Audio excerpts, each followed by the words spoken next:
पूछा है कि ईश्वर से ही डर लगता है कि कहीं वो कुछ मेरे साथ गलत ना कर दें, इस डर से कैसे बाहर आए।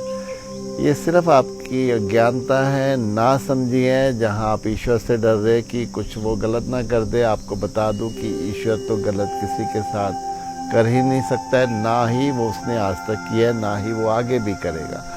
हाँ, हम अपने ही कर्मों का फल जब हमें वापस मिलता है, हम उससे ज़रूर घबरा जाते हैं। इसीलिए अध्यात्म में बार बार कहते हैं कि अपने कर्मों को इतनी सजगता से करें कि इसका जो भुगतान है वो हमें ना करना पड़े, ना हमें किसी को दुख देना चाहिए, ना किसी का फ़ायदा उठाना चाहिए।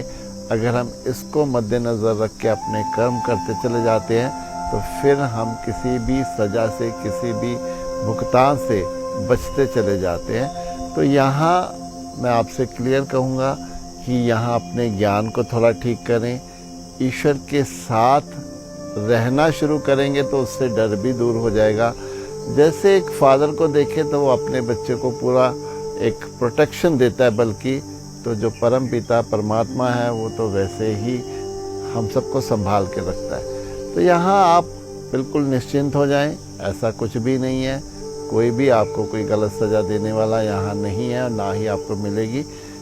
जितना आप निश्चिंत होकर, जितना हल्के होकर जीवन में चलेंगे, उतना ही आप जीवन को एंजॉय करेंगे, उतना ही आपको लगेगा भी कि ईश्वर आपका साथ दे रहा है, आपका ध्यान रख रहा है। तो सिर्फ भीतर एक एहसास है, ये अपनी मान्यता है, ये अपना बिलीफ सिस्टम है कि ईश्वर जो है वो हमेशा हमारे साथ है, वो हमारा बुरा नहीं कर सकता। तो उससे डरने की आवश्यकता नहीं, उससे तो प्यार करने की आवश्यकता है।